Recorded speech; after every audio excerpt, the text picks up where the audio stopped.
Hello students, welcome to Chaturvedi classes. हम लोग बेटा पढ़ेंगे हमारे क्लास 8 के चैप्टर अंडरस्टैंडिंग क्वाड्रिलेटरल्स की एक्सरसाइज 3.3 का क्वेश्चन नंबर 7। क्वेश्चन नंबर 7 बहुत अच्छा क्वेश्चन है, इसलिए क्योंकि इसमें हमको बेटा केवल पैरेललोग्राम की प्रॉपर्टीज़ ही यूज़ नहीं करनी है। इसके अलावा जब लाइंस पैरेलल होती हैं तो पेयर ऑफ एंगल्स जो इक्वल होते हैं उनका भी यूज़ करना है। इसके अलावा angle sum property of triangle जो आपको मैंने पढ़ाई थी ना, उसका भी यूज़ करना है।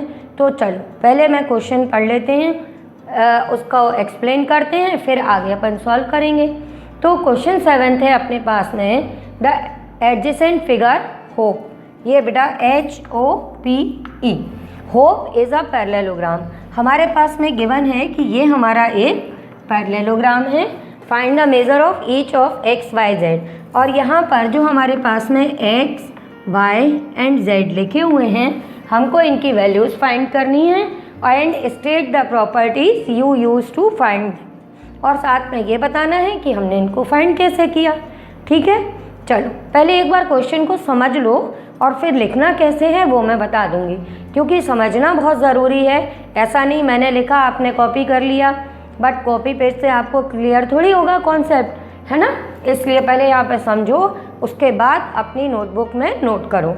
तो सबसे पहले हमने जैसे यहाँ 3 वेरिएबल दिए हैं x, y और z, इन तीनों को फाइंड करना है।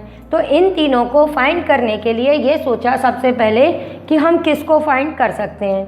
अब जैसे कि हमने सोचा कि हम अपना x फाइंड करें, तो x कैसे फाइंड करें।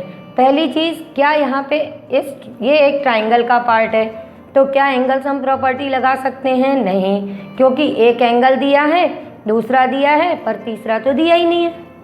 हो गया इतना गड़बड़, तो ये चीज़ तो कैंसिल। अब दूसरा हमने कहा अरे ये तो पैरेललोग्राम है, तो अपोजिट एंगल्स इक्वल होते हैं, तो क्या हमारे पास में ये वाला एंगल गिवन है? ये भी नहीं दिया।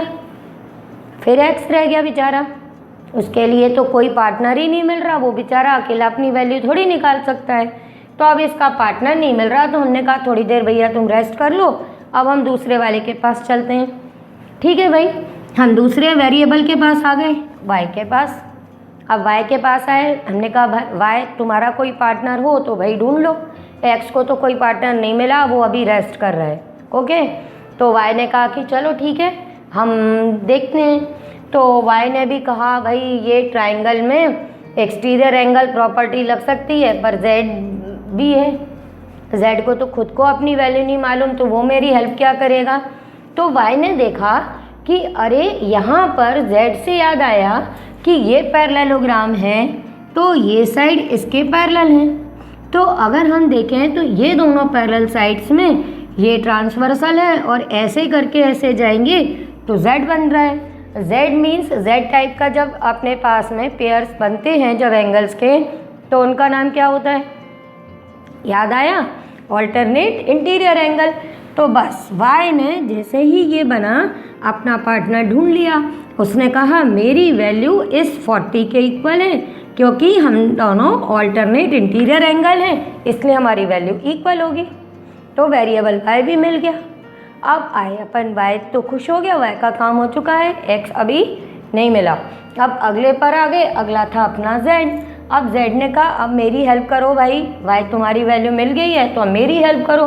तो y ने कहा बहुत सिंपल काम है, जब y की वैल्यू 40 डिग्री है तो उसने कहा कि y और z, इसने कहा कि हम दोनों का सम किसके इक्वल होगा? एक्सटीरियर एंगल प्रॉपर्टी से इस 70 के इक्वल होगा। तो जब y की वैल्यू 40 है तो z की वैल्यू 70 माइनस 40 होगी, 30 होगी, और 2 मिनट में निकल आया। तो z भी खुश, y भी खुश। अब अपने पास में एक रह गया केवल x। अब देखो इस x के पास में डायरेक्टली कोई भी पार्टनर नहीं है, पर वैसे अगर हम देखें तो x के कई पार्टनर्स हमारे पास में अब मिल चुके हैं। जैसे कि मान लो x की वैल्यू निकालने के लिए x को इस वाले एंगल की ज़रूरत थी, ये एंगल मेरे पास नहीं दिया था, तो यहाँ मैं एक और वेरिएबल a ले लूँ, तो क्या होगा? लीनियर पेयर से इन दोनों का सम 180 हो जाएगा, उससे ये एंगल a मिल जाएगा। जैसे ही ये एंगल a मिलेगा, x इसको अप्रोच कर लेगा कि x की वैल्यू a के इक्वल है। क्लियर हो गया। अच्छा, इसके अलावा मैंने कहा कि कई तरह से निकाल सकते थे हम लोग। उसके अलावा अगली चीज़ क्या थी कि x + 40 + z इन सब का सम 180 डिग्री होगा, क्योंकि ये एडजेसेंट एंगल्स ऑफ पैरेललोग्राम है। z आप फाइंड कर चुके थे, तो यहाँ से भी x मिल जाएगा। क्लियर।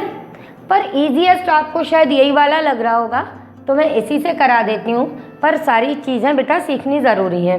सेम है, z की वैल्यू यहाँ पे हमने एक्सटीरियर एंगल प्रॉपर्टी से सॉल्व की। पर अगर हम कहें कि 40 + z डायरेक्ट वो किसके इक्वल होगा, 70 के। क्यों? क्योंकि बेटा ये दोनों कैसे एंगल्स हैं, कॉरस्पॉन्डिंग एंगल्स हैं। तो यहाँ से भी z की हम वैल्यू निकाल सकते हैं। तो ज्योमेट्री बहुत आसान है, वही 2-4 चीज़ों को इधर से उधर कर करके अपन सॉल्व कर सकते हैं। तो इस तरह से हम सारे के सारे वेरिएबल्स के फॉर्म में जो एंगल्स हैं वो निकाल सकते हैं। क्लियर हो गया। चलो अब इनको लिखना कैसे है वो और देख लो फटाफट। क्वेश्चन मैंने जैसे समझाया है उसके अकॉर्डिंग लिखते जाओ। ऐसा कोई ज़रूरी नहीं है कि सबसे पहले हमको x फाइंड करना है, हम y भी फाइंड कर सकते हैं, z भी फाइंड कर सकते हैं। हमारे को जो चीज़ क्लिक कर जाए पहले कि हमको ये फाइंड करने में इजी है। जैसे यहाँ कॉरस्पॉन्डिंग एंगल से z निकालना आसान लग रहा है, तो पहले z निकाल लो। y पहले ही दिख जाता है तो y निकाल लो। x निकालना है तो x निकाल लो। ठीक है, बट मैं अभी सिस्टमेटिक वे में लिख रही हूँ कि सबसे पहले x की वैल्यू निकालनी है, जिसके लिए हम यहाँ पे अपना जब फिगर बनाएंगे तो उसमें पहले ही मेंशन कर देंगे, जिससे टीचर्स को पता रहे या हमारी कोई भी नोटबुक चेक कर रहा है तो उसको पता रहे कि हम किस चीज़ का यूज़ कर रहे हैं, किस वेरिएबल को किस प्लेस पे ले रहे हैं। ठीक है, आप कोई भी क्वेश्चन सॉल्व करो तो डायग्राम ज़रूर बनाना। कोई नया वेरिएबल इंट्रोड्यूस कर रहे हो तो वो फिगर में यहाँ पे शो कर देना। तो अब आप स्टार्ट कैसे करोगे, सबसे पहले लिखोगे कि here a + 70 degree is equal to 180 degree. उसका रीज़न क्या है, ये कैसे एंगल्स है बेटा, ये है लीनियर पेयर ऑफ एंगल्स। अब आप लोगों को याद हो गया ना लीनियर पेयर ऑफ एंगल्स कौन से होते हैं, जो दोनों एंगल्स एक लाइन पर बनते हैं वो लीनियर पेयर ऑफ एंगल्स होते हैं और इनका सम 180 डिग्री होता है। तो यहाँ से आप a की वैल्यू फाइंड कर लेना, तो a आ जाएगा आपके पास में 110 डिग्री। फिर उसके बाद आप क्या लिखोगे कि x a के इक्वल है। तो अब आप कैसे लिख दोगे कि we know that opposite angles of parallelogram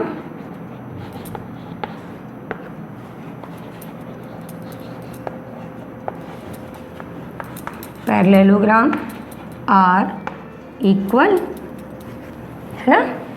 Therefore angle x is equal to angle a is equal to, यहाँ बेटा इसके चक्कर में कहीं कंफ्यूज ना हो जाओ तो मैं नीचे लिख देती हूँ इज इक्वल टू 110 डिग्री। समझ में आ गया। हमने सबसे पहले x फाइंड कर लिया और उसकी वैल्यूज़ लिखी। अब हम आगे करेंगे बेटा अपना y की वैल्यू और z की वैल्यू फाइंड करने का काम। तो अब उसके लिए कैसे करेंगे वो देख लो बेटा।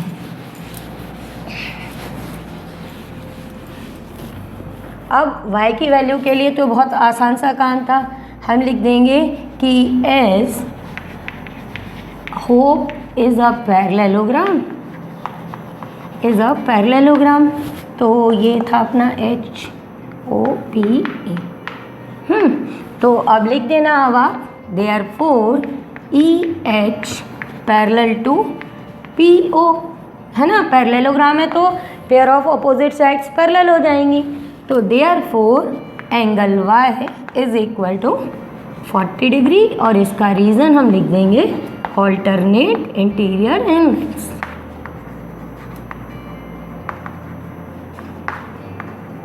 Alternate interior angles, okay. अब y भी मिल गया। अब z के लिए या तो आप एक्सटीरियर एंगल प्रॉपर्टी से सॉल्व कर लेना या कॉरस्पॉन्डिंग एंगल से, आपको जो इजी लगे उससे कर लेना, या एग्ज़ाम में जो आपको याद आ जाए उससे कंटिन्यू कर लेना। तो अब मैं इसी चीज़ को कंटिन्यू कर दूं कि ये पैरेलल है तो एंगल y 40 डिग्री के है क्योंकि ऑल्टरनेट हैं, and 40 degree plus z 70 degree के इक्वल है। ये क्यों है बेटा, क्योंकि ये हमारे कॉरस्पॉन्डिंग एंगल्स हैं।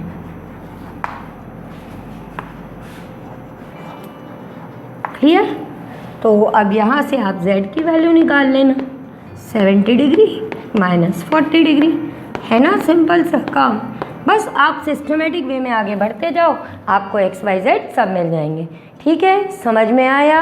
अभी भी कोई डाउट हो तो वीडियो के एंड में मेरे नंबर्स हैं, आप मुझे व्हाट्सएप करो। ये क्वेश्चन ही नहीं, किसी भी क्वेश्चन से रिलेटेड अगर कोई भी डाउट है बेटा तो आप मुझे व्हाट्सएप करो, मैं आपके डाउट्स क्लियर कर दूँगी। ठीक है बच्चों।